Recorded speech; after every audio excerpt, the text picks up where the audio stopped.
This is Business Talk, your business, your success. Sponsored by Take Action Business Coaching. The opinions expressed are those of the participants and may not be the views of the staff, advertisers, and owners of the station. Advice given is not intended to replace that of your business advisor.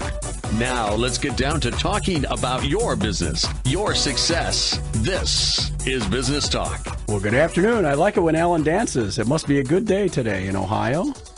We are here talking again today with Ted Lape. Ted is here from Lape Capital. We're going to talk about employee stock ownership programs. Well, thanks for having me on here. I Sure. got to come on a couple of years ago and had a lot of fun, so I look forward to it. That was good.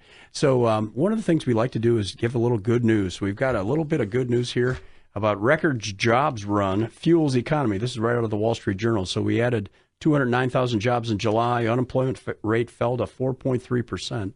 Now, we see this a bit because as business coaches, we're helping some of our clients with hiring. And it is difficult to find great people now. And we do have candidates for jobs, but sometimes it takes a while to get people on board and to find the right person for the right job. But we have been able to add about 1 million jobs over the last few months, and it's steadily. It's not crazy numbers, but it's steady numbers. And I think it's given the business community confidence that it's going to continue for a while. So people have money in their pocket, and they're able to spend.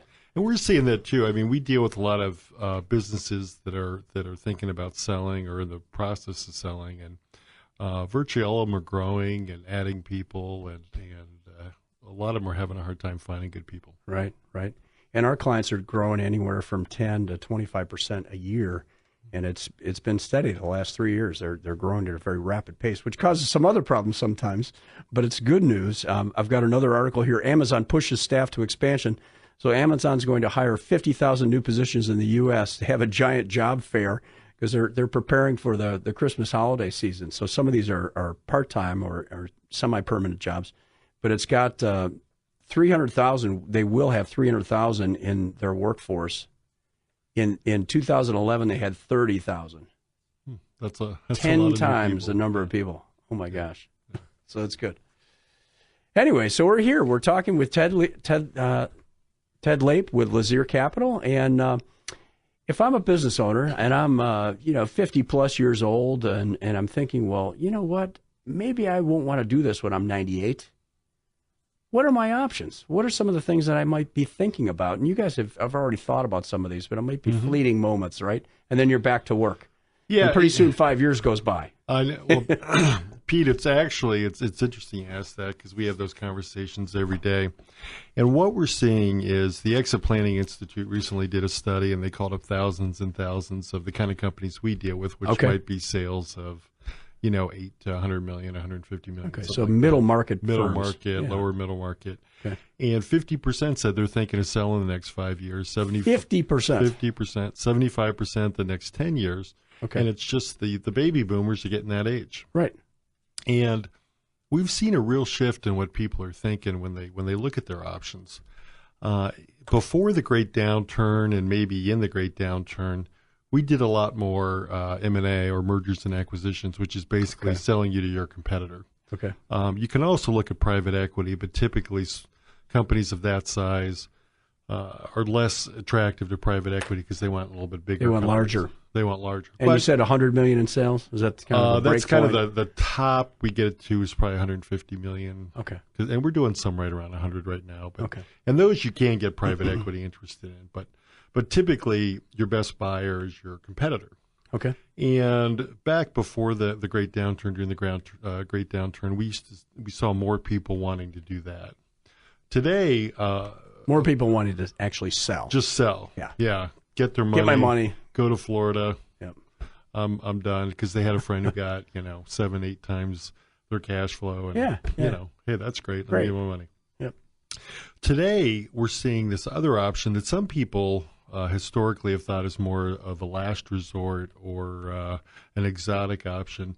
But today, 8 or 9 out of 10 people we talk to are picking ESOPs over selling to 80 to 90%. Yeah, it's unbelievable. Now, some of that is we get more referrals for people that might be interested in ESOPs just because it's a... Oh, so the people coming to you maybe... there may be a little self-selection there. Yeah, got it. Because as you'll see, ESOPs are a very win-win for everybody. Mm-hmm. And so there's more of I think, a desire to tell people about it than selling to a competitor where there's a lot of dislocation, a lot of stuff changes. Okay, great. So an ESOP, what does that mean? Well, an ESOP is an employee stock ownership plan. And basically, it's where you sell the stock of the company as an owner to an employee stock ownership plan, which is basically like a retirement plan. Right, and it's an overtime. This is not something you do in a 6 months time. Well, actually, you do it right away. You do it right at the close. You'll usually sell 100%. Okay. And there's you don't have to. You could sell any percentage, and you could do it over time. And people used to do it that way, but today almost all of our deals are 100%, and there's a couple reasons for that. Okay. Tax implications? Tax is a big reason, but there's other reasons as well. And one of the main things people may or may not know about ESOPs is if you sell 100% of your stock to an ESOP, the company becomes tax-free. Okay. Now, why is that? Well, usually you'll end up, whether you're an LLC, a C Corp, or an S Corp, you'll switch to an S Corp. And then as an S Corp is a flow-through entity. Okay. So meaning you're taxed as an individual, your individual return. You're individually taxed. Well, instead of the individual being taxed now, the employee trust, stock ownership trust, is the taxpayer. Okay. And they're basically a retirement plan, so they don't pay any taxes. Gotcha. So what happens is all of the cash flow of the company is now available to pay back the owner and to provide benefits to the employees. So that's a big reason. The other tax thing that people talk about is you can potentially sell your company tax-free personally as the owner. Okay. So not only can the company be tax-free, but you personally could potentially sell tax-free. And that's a longer conversation probably than we have today, but it's somewhat similar to what they do in real estate with 1031, where you roll over and exchange and all that kind of stuff. Okay. But it works out at the end that you get your money tax-free. This is, again, this is Business Talk, and I'm talking with Ted Lape from Lazier Capital. And for those of people that don't know, what is Lazier Capital, and why would someone come to you? Great. Love to catch up on that, but I also want to mention there's a bunch of other reasons people do ESOPs we can get into later. Sure. Lazier Capital is a full-service investment bank. We sell companies, to competitors and private equity. We'll raise capital for people. And we do ESOP formations where people sell their stock to the ESOP.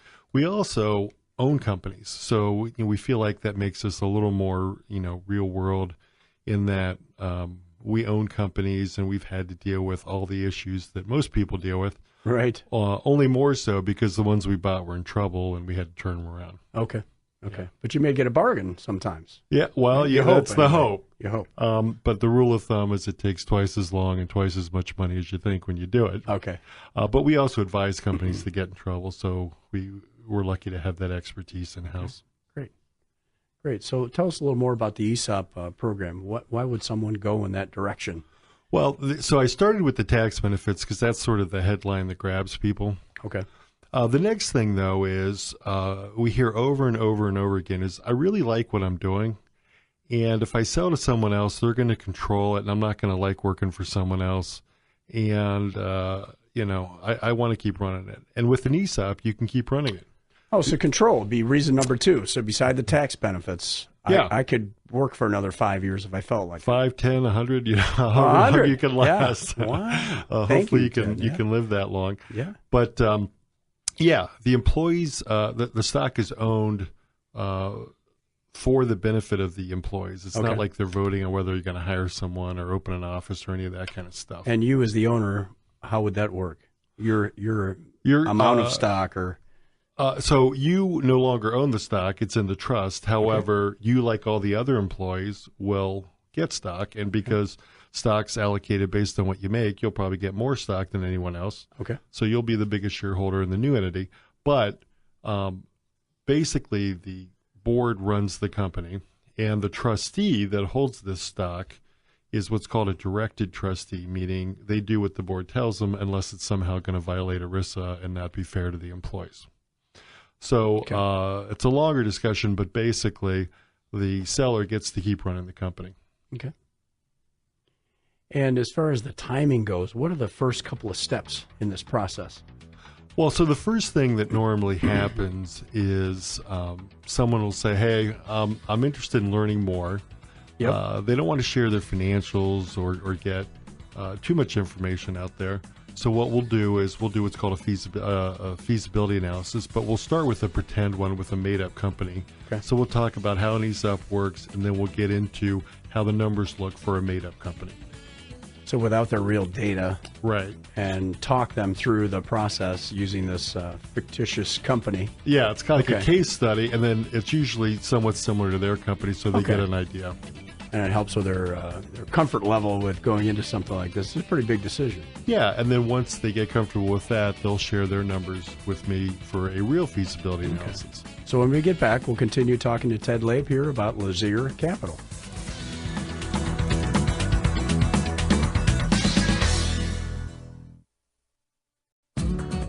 To learn more about today's topic, call 614-306-7922. Now, back to more business talk. Now, I'm talking today with Ted Lape from Lazier Capital. I'm a business coach, and my partner Peg and I have a business coaching practice here in Columbus with Michelle and Angie, and we are helping business owners to grow their companies and increase profit and to be able to work hopefully a little less each week or each month. And at some point, they like to move on and do something else.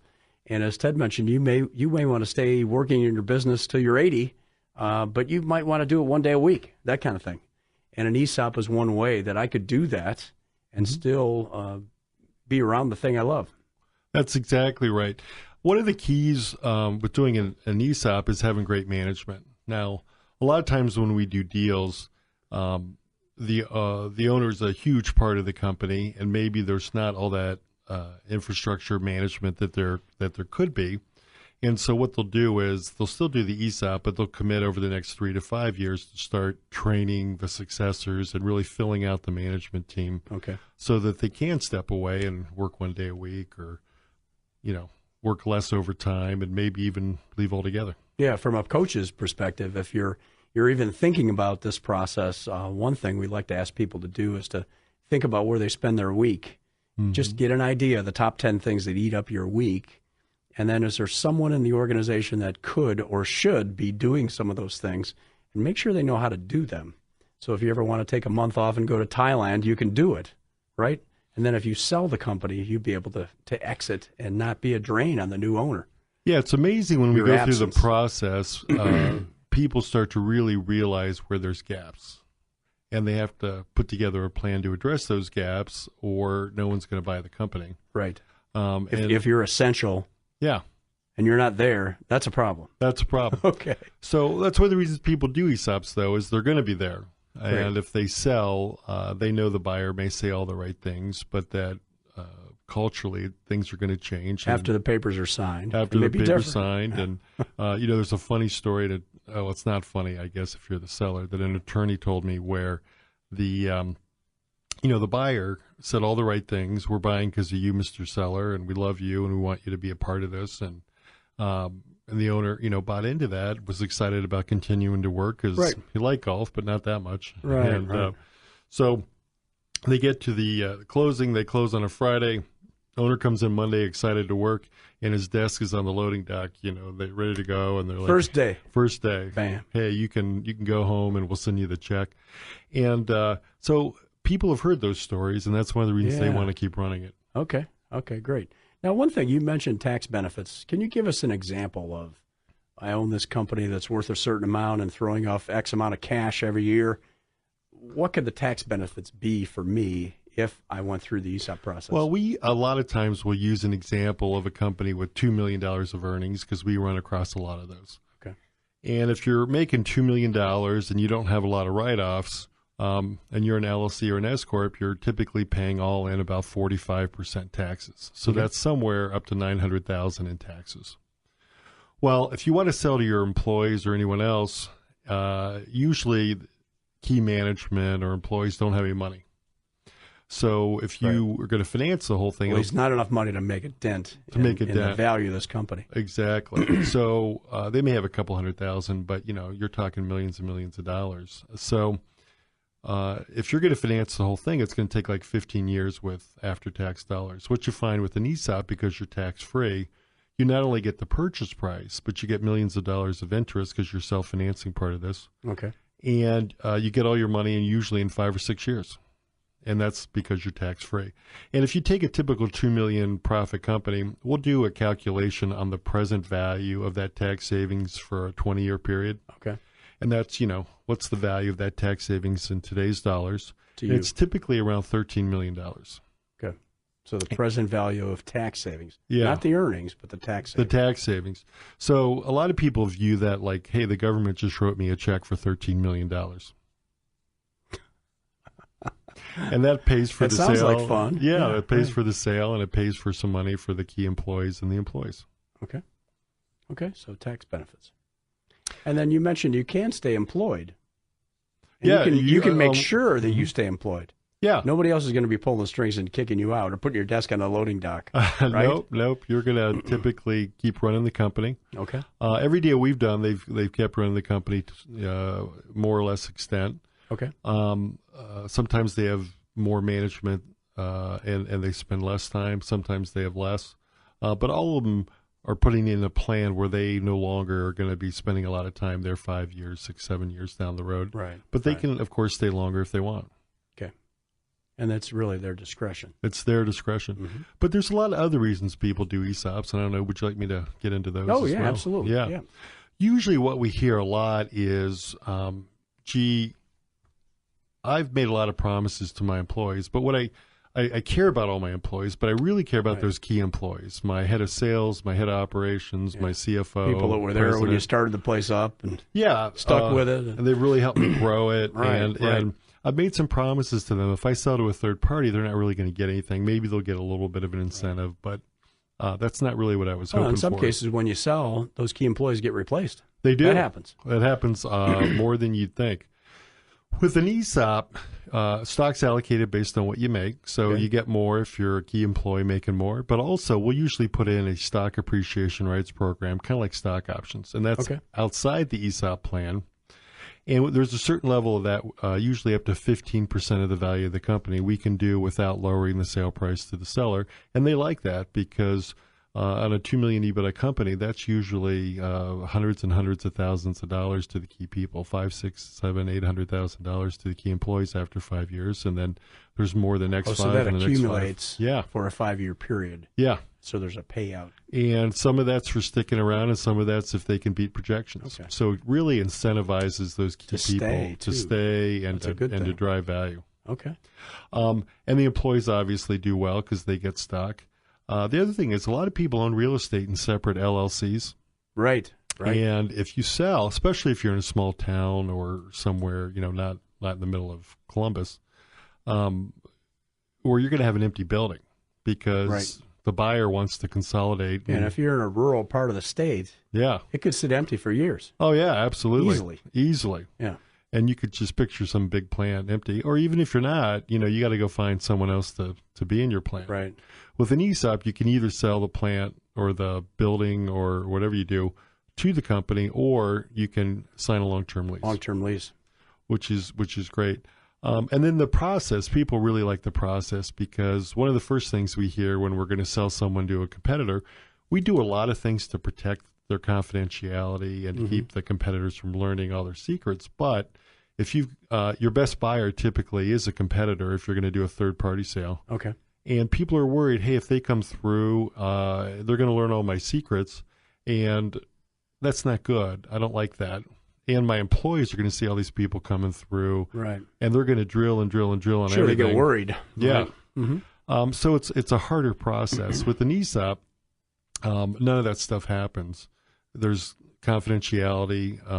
None of your competitors are learning that. It's an easier process. And it's not to say there's no due diligence, because there is. It's just a lot easier. And then the other thing people really like is in a third-party sale, there's almost always some contingent money, meaning you don't get your money unless certain things happen. Even though I promised to pay you $10 million, $2 or $3 million of that might be contingent on you hitting certain numbers or doing certain things. Right. Short-term performance goals. Yeah. Yep. You don't have that in ESOPs. And unfortunately, what ends up happening a lot of times is even though we set those, they're called either earnouts or there's escrows around that, even though we set very clear parameters about when you're owed the money, right? Buyers obviously try not to pay that because it lowers the amount of cash they're paying, even when they do owe it. And so you get into a little bit of an issue there that you don't get into with ESOPs. Okay. So all those things really have come together. And it's kind of funny. The number one thing I hear when we're doing that feasibility analysis we talked about, we're going through the numbers. The number one thing we hear is this really legal? What's the catch? Okay. Why didn't everyone do this? Yeah, right. So normally we try to have their attorney or accountant there to say, yeah, this is actually legal. Just double check, right? Yeah. Okay. So what are some of the companies where it wouldn't work? I guess it sounds like it works in a lot of cases. If I've got a family business or service business, manufacturing business, are there cases where it doesn't make sense? Yeah, well, it's not so much the types of industries as there's two main reasons not to do an ESOP, two or three. One is you're not going to have management. So, Pete, if you're going to sell your company and you want to go to Florida and you're done, you should just sell your company. You shouldn't do an ESOP. Okay, if I want to get out, you want to get out tomorrow and be gone completely. Gone completely. There's no one to run it, or you want to be gone in a very short time period, and there's no one to run it. But if I had a capable management team that could run it without me, then you definitely no problem. No problem. All right. The second reason is you're typically going to get less money at close with an ESOP than you are with a third-party sale. Okay. Now, there are ways to get as much with an ESOP. Less money up front. Less money up front. Okay. Now, there are ways to involve other players to get more money up front with an ESOP, but most people don't want to do that. So if you are looking to get most of your cash up front, then a third-party sale might be better as well. Okay. In the long run, though, in the long run, generally, it's almost always advantageous financially to do the ESOP. Yeah, because you get the purchase price, which should be similar to what you get from a third party, plus a bunch of interest and tax savings, interest and tax savings. So that usually will get you more money. Now, exceptions are, high-flying tech companies or something like that. Okay. And then there's a lot of industries where it's hard to sell companies. For example, construction. Contractors are hard to sell. Right. And so a lot of that's relationship-based. Well, if I'm gone, my customers. It's relationship-based, and usually there's not a lot of recurring revenue. It's like you got 5 jobs. Project-based. It's project-based. You got 5 projects you're working on. There's not a lot of assets. 10 pieces of trucks equipment. And tools. There's no, they're just saying, hey, why don't I wait for him to go under and I'll get his equipment. So companies that are harder to sell also love to do ESOPs. Okay. So in addition to construction companies, what other ones are more difficult?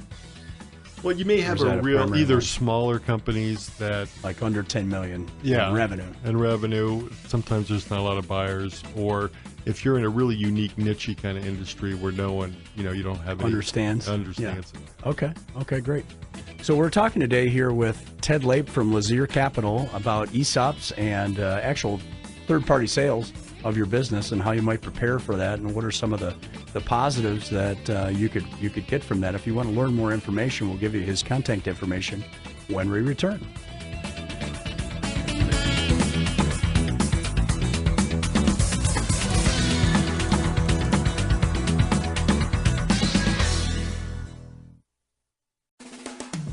Could your business use some help? Call 614-306-7922 to schedule your coaching session. 614-306-7922. Now, here's more business talk. So we're talking today with Ted Lape from Lazier Capital about ESOPs, employee stock ownership plans, and some of the things that people might not know about those plans, about tax savings, some interest income, the fact that it could be advantageous if you own the building that your business is located in. There's some advantages if that's the case for you, and that you can end up with getting more money in the long run. And if you want to stay in your business and work for a period of time, and let's say I want to stay for 2 years, but then later on I decide I want to stay for 8. Yeah. Is that okay, or could I still we have do that?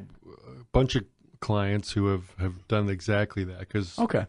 what they find is the employees get more engaged. There's a lot of third-party peer because they own it. Yeah, right? because they own it. Right. A lot of third-party studies show performance goes up. Yeah. And we actually have a consulting firm that is incredibly efficient when they did the ESOP, and they measure, every hour and billables and all that kind of stuff, and they saw a 4% productivity increase the first year.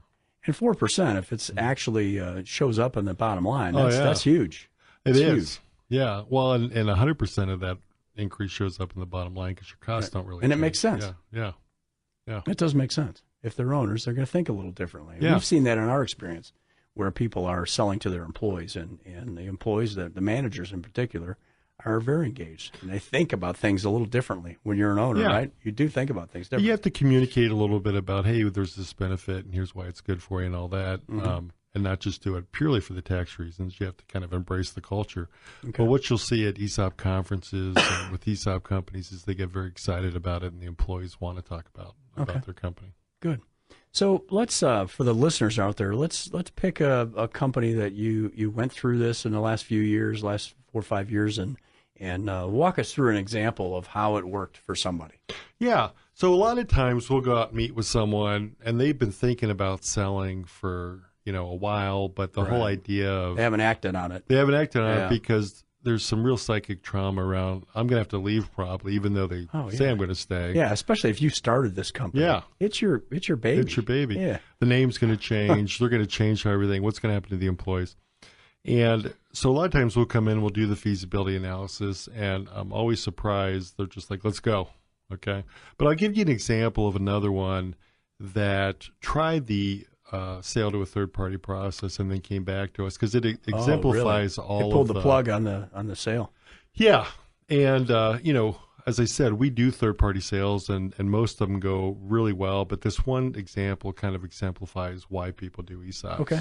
So an attorney brought us a manufacturer in the sort of building materials space. Okay. And they were thinking about selling. Okay. And so what we do is we're agnostic. We don't care what people do. We just want to help them do what they want to do. So we went through what they want to do. It's not that you're not involved in an organized religion. Yeah. Okay. All right. No, we're just, we tell them the good and bad of everything. Yeah. And, and then we'll do what they want to do. Sure. So right now we're doing 5 ESOPs and 2 M&A engagements. You know? So this one, we told them, we think you would get between 5 and 6 times cash flow, EBITDA, if you're familiar with that term, and whether you do a sale or an ESOP. And we went through all the advantages and disadvantages of each. Well, another investment bank came along and told them, hey, you can get 8 times. And we said, look, anything's possible, but we don't think so. Right. So they thought, well, we got to try. So they went out, and of course, your most logical buyers are your competitors. Sure. Yeah, maybe even your customer to vertically integrate. And so they went to all those folks. And unfortunately, what happened was the competitors started telling everyone they were for sale. Sure. Yep. And they went to their biggest customer to say, hey, do you want to buy us? Well, the biggest customer said, well, if you're selling, we got a lot of eggs in your basket, and we got to cut back orders. And so all of a sudden, that's not good. And then their employees, of course, found out because people are coming through, and there's rumors in the industry, and so now you got the employees were worried. The biggest customers concerned. Other customers are concerned. Vendors are concerned. Right. And they got offers for 5 or 6 times, and of course, the offers had escrows and earnouts and stuff, so they had to stick around to earn the money. And they said, well, wait a second, Ted was right. Yeah. Maybe an ESOP would be better. We're only going to get 5 or 6 times. We got to stick around anyway, and we got this contingent money that we may or may not get. Right. With an ESOP, we know what we're going to get, plus interest. And if we're going to stick around and run it anyway, why don't we run it instead of having them run it? And so they came back to us, and we did the ESOP, and it was really a good transaction because one of the owners had been excited about doing it all along. The other one was a little bit skeptical. About the ESOP. So we go to the closing dinner, and the one that was skeptical comes up and says, this was the best business day of my life. And I'm like, that's fantastic. I'm like, well, why is that? And he goes, well, I called our biggest customer. I called our vendors. I told the employees, that we were doing the ESOP. We're committed for the long haul. And everyone was so excited. This was the most fun I've ever had. That's awesome. In business. And that sort of exemplifies the kind of stories we see, right, where things just work out, are very win-win and work out pretty well in the ESOP world. Great. And I can see where the employees and the managers would be thrilled. Oh, yeah. That it's going to go that direction, because the unknown, sometimes it does turn out to be bad. Sometimes. Oh, yeah. So what we see is white-collar employees are used to the idea of something like this a little bit more, so they tend to get very excited very quickly. And you see pretty quick productivity increases. And what you see in a lot of professional service firms is the key people are pushing pretty hard to get ownership. So the owner's doing special bonuses and all these other things. Right, right. And so the win-win here is it replaces some of those special bonuses and stuff, so the cash flow goes up for the company and you can sell it for more. Okay. And the employees are more happy because we'll sit down and we'll show them, here's what you're going to get in stock and here's what you could potentially get in these stock appreciation rights or stock options. Okay. And they say, wow, there's a big carrot there. I like that. So it addresses that whole ownership issue. And so the white-collar firms get it right away. With the blue-collar firms, typically they're excited when you close. Right. They Google it and all that, but they're not really sure as much what this thing is. Mm-hmm. And then the value of the stock almost always goes up a lot the first 2 years because the value at close is very small because you have debt to the owner and the bank that's equal to the value of the company. Okay. So every dollar of debt you pay down, and you're tax-free, so you're paying down a lot of debt, is a dollar of equity. Gotcha. So the value goes up very quickly. So the first few years, that gets reduced quickly. Yeah. And even in the future, it goes up very quickly. So the employees after the first year, they say, oh, there really is something here. And then that second year, it goes up even more. They say, wow, this really is something here. It actually has value, right? Yeah. Yeah. And that's when you really see things kick in with, hey, Billy, why are you leaving early? And Johnny, why you? Yeah, why don't you work a little faster? Make the boss rich. And by the way, it's you. It's you. Yeah. What's what are you doing with that scrap? And right. Johnny wants to leave, and Johnny's been kind of a problem. I think Johnny maybe should leave. Yeah. Okay. Gotcha. Yeah. So it's very good. So you do see that kind of thing. And what about family businesses? What are some of the special aspects of that? Because we work with probably a third of our clients are family, truly family businesses. How does that work? Well, there's a lot of issues that I assume you mean in conjunction with the sale. Yes. Yeah. There's a lot of issues. Sale or an ESOP. Sale or an ESOP. Yeah. The bigger the company is, typically the more professionalized the numbers are in terms of having a CFO that really digs into the numbers and understands them and presents them. The smaller the company, a lot of times we have to work with them to get the numbers to really tell the story about the company, because that's what we're doing, is we're making the argument for value. That doesn't mean we're not disclosing stuff that's not great. But you dig into it deeply enough so that you feel comfortable that you really understand how the business is performing. Yeah, because we're going to make the argument for value and, again, disclose stuff maybe that's not as great, but mitigate it, but really tell the story about the good parts of the business. Right. And a lot of times that's you got to craft a message. So, for example, on we've done a bunch of IT consulting firms. Okay. Well, one issue there is they refer to the 3-month cliff. I got contracts for 3 months and then they're gone. Well, that's not a great story. That's sort of like a contractor, Right. I don't have turn the lights out, go home. Go home. And hopefully I'll get new business. Well, so we talked a lot and we came up with the idea of they're really more like a law firm. A law firm's got a ton of clients. Right. And they know they're going to do work for them all year. But they don't know what the matters are 6 months from now. Right. It's new things that come up. Right? So we turned it into a recurring revenue story by saying, hey, how much work did you do this year for clients you had last year, and how much last year did you do for the year before? And it turned out 80% plus recurring revenue. Okay, and they're different projects, but it's the same clients. You still have the relationships that you've had for years. So we went from a 3-month cliff story to a wonderful recurring revenue, and recurring revenue gets a lot better multiple than a job shop. Great. So when we get back, we'll talk more with Ted Lape from Lazier Capital about ESOPs and what are some of the do's and don'ts with that.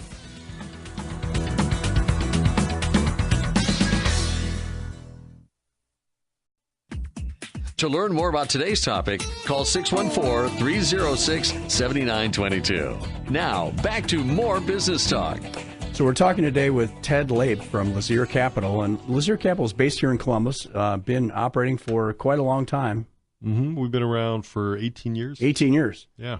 And it's yourself and... my partners are Bruce Lazier and Mike Morosky. And then we've got, we just hired 3 more people because this ESOP thing's gone crazy. Okay. But we're, I think, in a good way. In a good way. I think we're up to 9 people or something like Great. that. Yeah. Fantastic. And you do work around the Midwest primarily? Yeah. And a lot of it's in Ohio, but it's not confined to Ohio by any means. Well, we're doing a deal right now in California, but most of it's around here. So we just did 2 deals in Dayton, Cincinnati deal, Detroit, but half our deals probably have been Columbus. Okay. Yeah. And manufacturing is a key area. Uh-huh. IT is another one, or software any kind of developing professional software service firms. We've done law firm. A law firm has you run into some issues. We actually been talking to one because lawyers have to own the firm. Okay. So you run into regulatory issues there. I see. But, okay. But a lot of architects, engineers, any kind of white-collar professional service firm usually loves it because you have elevator assets. They walk out the door at night. You want them to come back. Gotcha. But, manufacturing, distributions. We've done a lot of logistics firms. Okay. A couple right here in Columbus. Trucking, brokerage, warehousing. Okay. We've done a printer. We've done them, across the board. Okay. Super. Yeah. So what are some of the do's and don'ts? Let's say I'm interested. Mm-hmm. What's the first thing I should do when I go back and talk to my management team or my spouse? What's the first couple of things that someone should be thinking about the plan of attack? People typically want to get some idea how it works and what they would get. Okay. Right? Now, what you used to be able to do and what we encourage people not to do because it actually presents problems. Okay. The first thing people used to do is, A, go learn about it, but B, they'd go get an evaluation.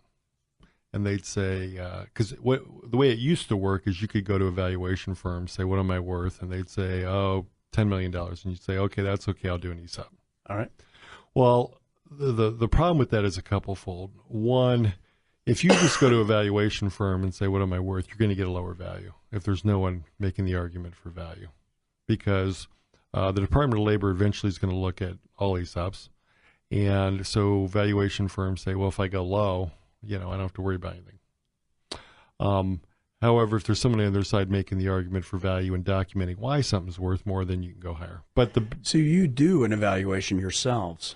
Your team does? Yeah, we don't do a formal valuation, but we've done so many deals and we survey the market so much, we know what deals are going for. Okay.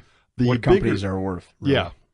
The bigger reason, though, to not go get a valuation, 2 other reasons. One is the Department of Labor 2 years ago basically set out the rules of the road for ESOPs. Okay. And the biggest thing they said was the valuation firm has to be independent. It can't work for the seller and then work for the buyer. Right. And so 99% plus of the ESOP professional community says you can't go to a valuation firm, get a number, and then turn around and use that same valuation firm because they're conflicted. They worked for the seller right, and then the buyer. The other reason not to get one is because they can't actually do the valuation because they're conflicted. Now, if we go to do the deal, the trustee, the buyer, is always going to ask, did you get a valuation done? And then usually if you just go get a valuation, it's lower, and we got to disclose that there's this lower valuation. Then it's harder for us to get a fair and full value because someone came in with a low value first. And the fair and full value is built by your investigative work within the firm to learn what the intellectual property or the assets or whatever it is are really worth. To tell the story. Just like if we were going to sell you to a competitor, we're going to do the book and the data room, and we're going to spend a lot of time working with the numbers so that people understand the story. Okay. If you have a customer concentration, why is that okay? And why are you going to keep the client? And what are you doing to diversify it? Or, again, that recurring revenue story versus the job shop or management, or if there's a hole in the management, how we're, addressing that. Right. There's a million things that we go through to really tell the story. Okay. And how are the banks involved? Banks, it's funny. We've educated the banks so much that now they love ESOPs. Okay. Whereas before, I think they Bankers were afraid of love them. something. That's They good. do. They were afraid of them because they didn't really understand them. But now we've done so many deals that they love them. Okay. And what they figured out was, hey, if the company's tax-free, there's a lot more cash to pay down the debt. And you think that'd be simple to see, but, it takes some learning. So what happens is when we do the debt service coverage, or the ratio of how much cash the company's generating to what they got to pay out for debt, it's almost always 2 to 1. And that's a lot higher than what you normally would see. Normally you'd see 1.4 to 1 or something like that. Okay. So the comfort level for the bank Yeah. is much higher in the company after an ESOP than before. Yeah, Because of once the cash they, levels. Yeah, once they understand it. And so we actually get a ton of referrals from banks because what they figured out was, if I don't tell them about the ESOP, they're going to sell and I'm going to lose my client. Yes. Or Right. I got a company Almost that's- guaranteed. Yeah. Or I got a company that's not borrowing anything, and gee, it's a great company. I really like them to borrow something. If they did this, I'd get a loan. Gotcha. And it's the same reason we get a lot of referrals from accountants and attorneys and whatever. Is first and foremost, they think it's best for the client. But secondly, they'll get more work and they'll keep a client. Sure. Gotcha. Yeah. Okay. Good. All right. So I've thought about it, and I come to you. What are you going to ask me to do first? Well, as I said before, first we'll give you the what we call Acme, which is just like the old Roadrunner. Yeah, yeah. So if you're a manufacturer, Acme manufacturing, explosives, right? Yeah. And we'll show you how an ESOP works and the made-up numbers. And then usually you'll get pretty excited and you'll give us your I'll actual say, numbers. okay, Ted, let's do it. Yeah. Yeah. So then we'll ask you a ton of questions that we would that a valuation firm would ask you and that the bank would ask you. Yep. And again, we're surveying the world to understand values. And I was a 20-year plus banker, and I talk to banks all the time, so I can figure out how much a bank would lend and what that would look like. Okay. And when you put those two together, then we can tell the owner, here's what you're going to get at close. Here's what you're going to get year 1, 2, 3, 4, 5, 6. Here's the tax savings. Here's all the interest you're going to get, because you're going to get about a 12% return on your seller note. And how long does this process take? Well, the feasibility analysis is quick, but let's say that With my own numbers. Yeah, with your own numbers, numbers. it'd take us a week or two to put that Oh, together. I think that's quick. Yeah, and then if you say, usually you'll have some more questions, we'll answer them, Sure. and then if you say, let's do it, it's about a 4-month process. Okay. So in 6 months, I could go from 0 to done. Yeah, and we've done it in 3.5, but Yeah. normally it's 5 or 6 months because people want to get questions answered and go talk to their attorney and make sure it really is legal, and Yeah. Right. and that Which it kind of is, stuff. by the way. Yeah, and occasionally they'll want to talk to an ESOP company or two, Okay. and, Okay. yeah. Good. And again, this is for someone who might want to stay in their business and work. Yeah. Even if you don't work full time, you could still be that key employee in the business and sell it to your employees. Yeah, I'd say the great majority of the time they want to stay in and keep working. Usually they want to throttle back. Occasionally you have an owner that's disconnected from the business in terms of running it, who just thinks this is a nicer, more certain way to do it. For the benefit of the employees. Yeah.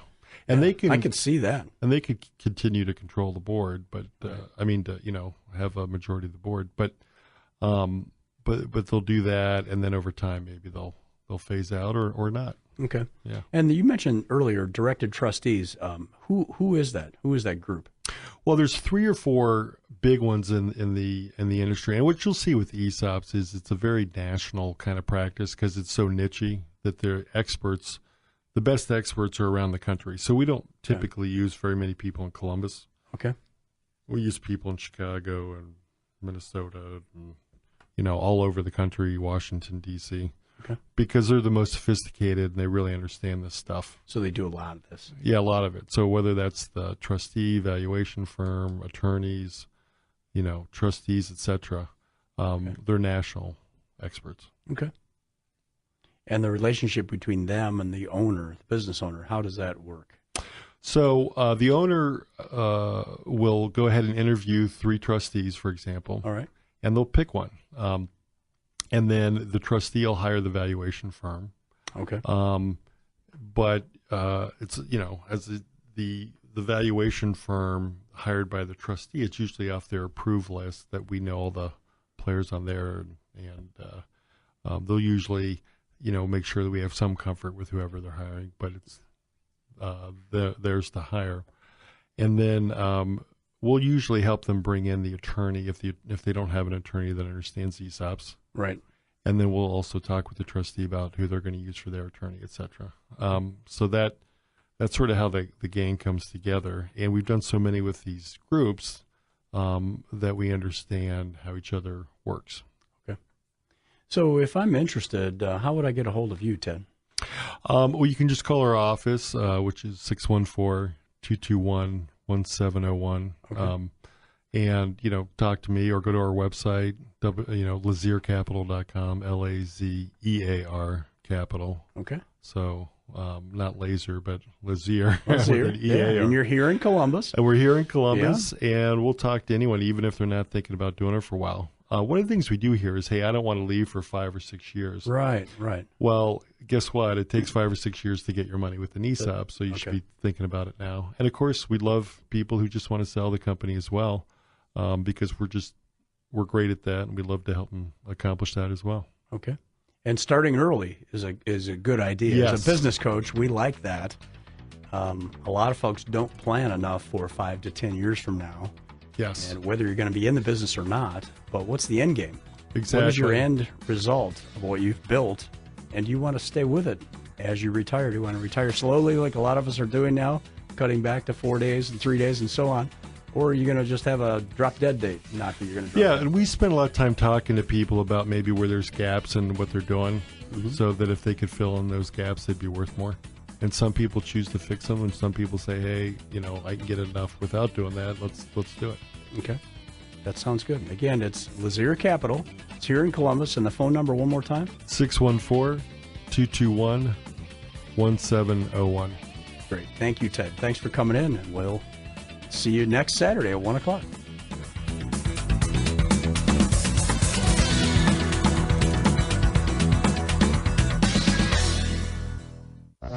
This has been Business Talk, your business, your success. Sponsored by Take Action Business Coaching. The opinions expressed were those of the participants and may not be the views of the staff, advertisers, and owners of the station. Advice given was not intended to replace that of your business advisor. For more information about the topics discussed today, call 614-306-7922. 614-306-7922. Tune in next week at this time for more Business Talk, your business, your success.